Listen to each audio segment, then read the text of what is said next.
Shark versus train. If a shark was versus a train, who would win? I'm going to choo-choo you and spit you out, says Shark. Ha!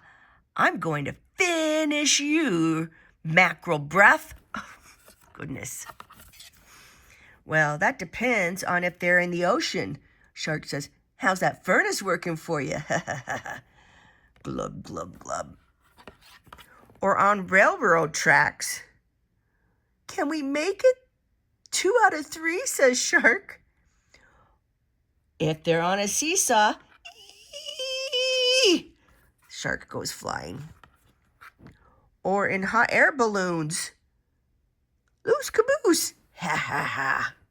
Ah! Roasting marshmallows. Drat. Got his marshmallow and his fire all wet. Eating pies. Nom nom nom nom. I could go for some coal, says Train. Or having a burping contest. Burp. Belch. Oh my goodness, I think that Choo Choo Train won the belching burping contest. It depends on if they're shooting baskets. Foul.